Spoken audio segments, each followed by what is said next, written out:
আপনি ভাবছেন আজকে নামাজ না পড়লেও চলবে, আর যে আমাকে নামাজ পড়তে বলছে সে সবচেয়ে বেশি আমার কাছে খারাপ। আজকে রোজা আপনি রাখছেননি, মানুষের সামনে প্রকাশ্যে আপনি খাচ্ছেন কিভাবে?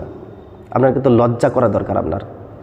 আপনি যে রোজা রাখছেননি, ঠিক আছে, আপনার শরীর অসুস্থ, আপনি রোজা রাখতে পারছেন না। এখন তো আপনার যতগুলি মানুষ রোজা রাখেনি তার মধ্যে 90% মানুষ সুস্থ, মানে রোজা না রাখনেওয়ালাদের মধ্যে 90% মানুষ সুস্থ, 10% মানুষ হয়তো অসুস্থতার কারণে রোজা রাখতে পারেনি।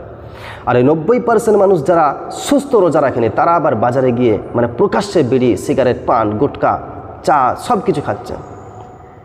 লজ্জা শরম কিচ্ছু নয়। আপনি ভাবছেন কি আমাকে কেউ কিছু বলার নেই? কারণ ইসলামিক রাষ্ট্র তো এটা নয় আপনাকে কেউ কিছু বলবে না। আর বলবেই বা কে? শুধুমাত্র ইমাম সাহেব। আর ইমাম সাহেব যদি বলে তাকে তো দাবড়িয়ে চুপ করিয়ে দেবেন আপনারা, তাই না? আজকাল তো সমাজের একটা নিয়মই হচ্ছে যে ইমাম সাহেব কিছু বললেই সুদের বিষয়ে বলে দাবড়িয়ে চুপ করিয়ে দাও, কোনো কিছু বিষয়ে যদি বলে দাবড়িয়ে চুপ করিয়ে দাও। এটা হচ্ছে একটা সমাজের নিয়ম হয়ে গেছে।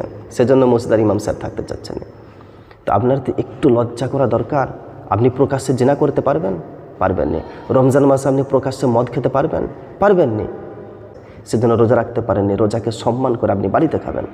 আমি বারবার বলি, চোখটা বন্ধ করে একটু নির্জনে যাবেন, চোখটা বন্ধ করে আপনি চিন্তা করবেন চারিদিকে শুধু অন্ধকার, শুধু অন্ধকার, শুধু অন্ধকার। আর কবরে যখন যাবেন দীর্ঘদিন ওইখানে পড়ে থাকবেন আপনি, চারিদিকে শুধু অন্ধকার, কেউ সাহায্য করার মতো থাকবে না সেখানে। আর আপনি ফেরেশতাদেরকে যেমনভাবে ইমাম সাহেবকে চুপ করিয়ে দেন আপনি দাবড়িয়ে, সেখানে কিন্তু ফেরেশতাদেরকে আপনি চুপ করাতে পারবেন না।